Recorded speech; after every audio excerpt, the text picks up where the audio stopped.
한국어 단어 조성 원리를 통한 한글 문해력 강좌 한자 공부의 왕도 195번째 시간인데요.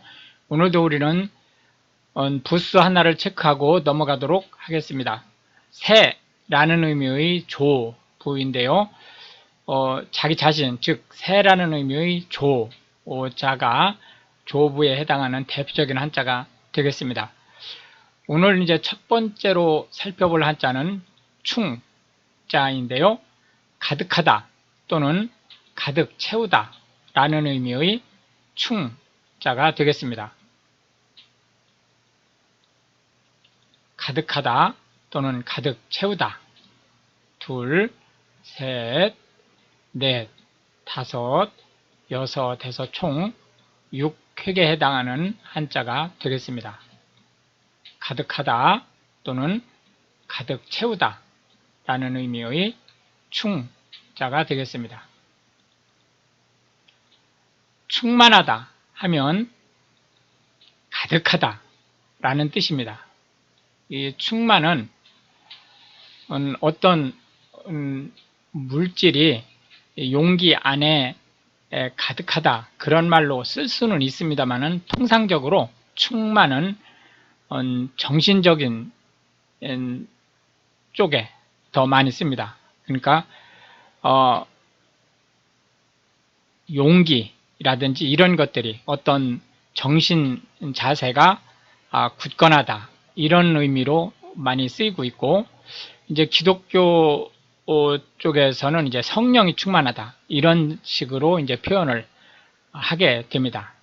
충당하다 라고 하는 것은 끌어모아서 채우다 그런 뜻입니다. 보충하다 라고 하는 것은 부족한 것을 채워넣다 라는 뜻이고요. 충전하다 하면 필요한 양만큼 가득 채우다 그런 뜻을 가지고 있습니다.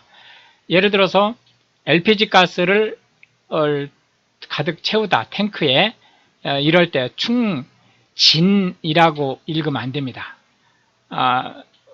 이제 참고로 이제 현대 한국어에서 이걸 충진하다, 그러니까 밑에 충전하다는 배터리에 전류를 공급하다, 가득 공급하다 라는 의미로 충전하다 라는 말이 따로 있고요. 이제 전기적인 거 말고 뭐 조금 전에 얘기했듯이 LPG 가스라든지 이런 것들은 우리가 충진하다 라는 말로 표현을 많이 하고 있습니다. 그러나 이거는 진짜가 아니라 전자다 라는 거 해서 충전하다가 맞습니다. 충분하다, 분량에 차고 넘치다 그런 뜻입니다. 그러니까 정량에 꽉 찼다 라는 뜻이고요. 충족하다, 만족할 만큼 가득하다. 그렇기 때문에 충족하다는 채워지고 남는다 라는 정도 의미를 가지고 있습니다. 충원하다는 채우는데 사람을 채웠다는 뜻입니다. 그러니까 충원하다 라는 말은 다른 말로 필요한 인력을 뽑았다 라는 말과 같습니다. 충분조건이라고 하는 것은 명제에서 그 명제가 참이 되기 위한 조건을 얘기합니다. A는 B이다 라고 할 때 A는 B가 되기 위한 충분조건이라고 얘기합니다. 충혈되다 라고 하는 것은 동맥의 피가 신체의 어느 한 곳에 많이 모여 있는 것을 얘기합니다. 그러나 통상적으로 현대 한국어에서 충혈되다 그러면은 이렇게 이제 의학적인 측면에서 전문가들이 얘기하는 거 말고 일반인들은 그런 의미로 안 쓰고 눈에 핏발이 비치다 그런 의미로 쓰고 있습니다.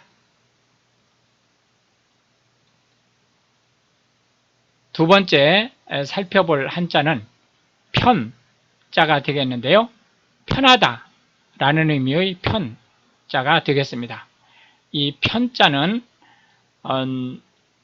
변이라는 발음을 할 수 있습니다. 물론 변이라고 하면 오물이란 뜻입니다. 이 오물도 그냥 쓰레기 이런 게 아니고 체내에서 바깥으로 내보내야 될 오물이란 뜻을 가지고 있습니다.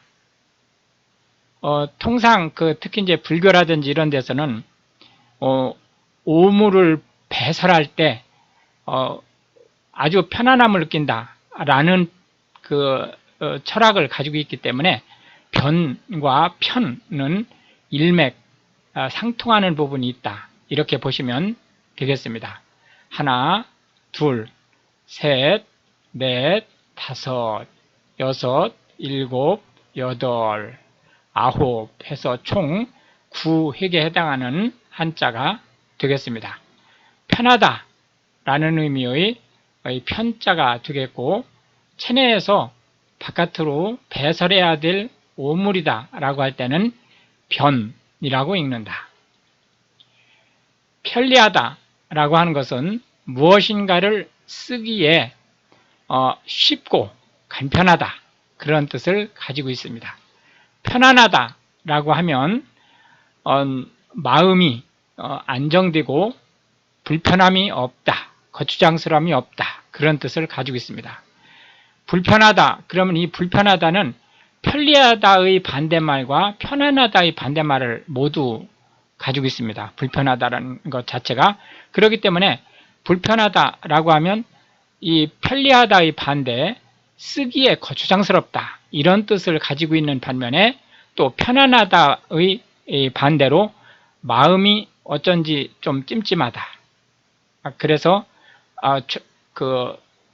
좌석안불이다 이런 말로 이제 통할 수 있습니다.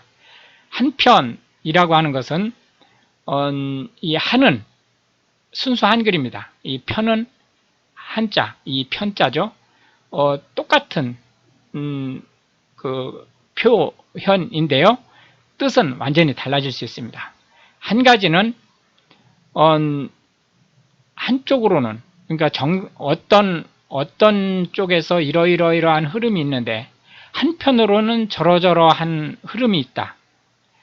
근데 이게 정반대는 아닙니다. 정반대는 아니지만 같지 않다라는 의미로 민화여 이런 뜻을 가질 수 있고요. 그 다음에 두 번째로는 파트너다. 그러니까 한 팀 원이다. 같은 멤버다. 라는 뜻으로 한편이다. 이렇게 얘기할 수 있습니다. 그 사람은 우리하고 한편이야. 이런 말을 할 수 있죠. 그런가 하면 일방통행이라는 의미의 원사이드라는 뜻에서 한편이 쓸 수 있습니다. 한편으로는 가는 사람, 한편으로는 오는 사람을 통행하게 합니다. 이런 뜻으로 쓰일 수 있습니다. 남편이란 여성의 결혼 파트너를 얘기합니다. 형편이라고 하는 것은 일이 되어가는 상황을 얘기합니다. 그런데 이 형편은 일이 되어가는 상황이기 때문에 이게 같이 중립적이죠. 그러나 형편없다 이렇게 쓰면 그것은 조잡하다, 정말로 볼품없다 이런 의미로 쓰이게 됩니다.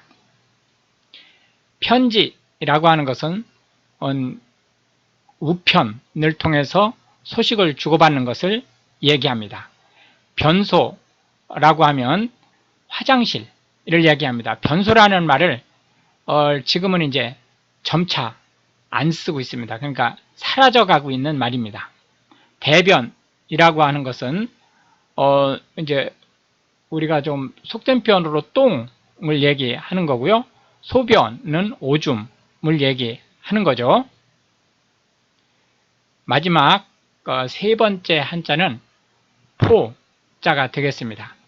안을 포자로 껴안는다 그런 뜻을 가지고 있습니다. 그래서 이 포자는 생각보다 많이 쓰이고 있는 한자가 아닙니다. 그렇기 때문에 이제 몇 가지만 살펴볼 건데요. 끌어안다 라는 뜻의 포자가 되겠습니다.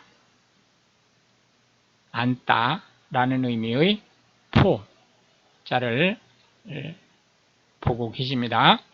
하나, 둘, 셋, 넷, 다섯, 여섯, 일곱, 여덟 해서 총 8획에 해당하는 한자가 되겠습니다. 포옹하다 그러면 서로 끌어안다 라는 뜻이고요. 원래 한국 문화는 포옹 문화가 아닙니다. 그래서 어린 자녀 또는 부부 관계에서만 포옹이 허용됐었습니다.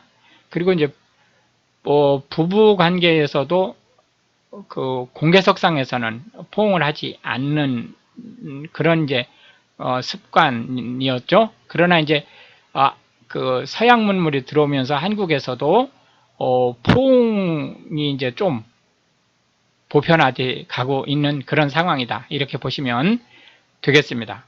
회포라고 하는 것은 마음속에 쌓아놓은 정 또는 마음속에 쌓아놓은 어떤 하고 싶은 말 이런 것을 얘기합니다.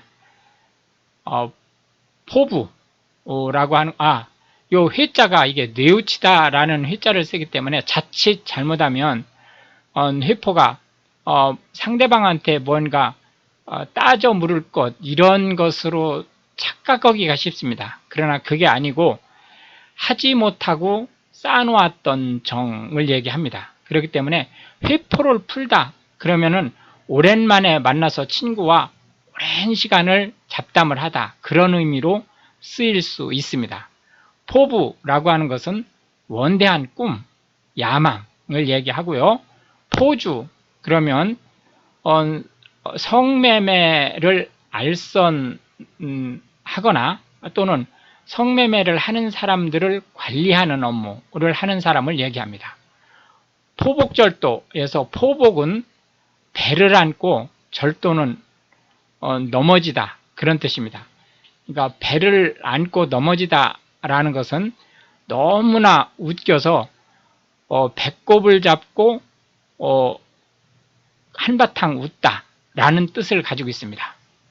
이렇게 해서 오늘도 우리는 하나의 부수와 세 개의 한자 및 각 한자에 대해서 포자를 제외한 한자에 대해서 현대 한국어에서 자주 쓰이고 있는 10개씩의 단어를 살펴보았는데요. 이것이 현대 한국어에 대한 폭넓은 이해 그리고 한국어 단어가 어떻게 조성되는지에 대한 것을 보다 자세히 설명할 수 있는 기회가 되기를 바라겠고요. 특히 외국인으로서 한국어를 배우시는 분들한테 한국어 단어 조성이 어떻게 되고 어떻게 운용되는지에 대한 폭넓은 정보를 전달할 수 있게 되기를 바라겠습니다. 시청해 주셔서 감사하고 우크라이나를 위해 기도해 주시면 더욱 감사하겠습니다.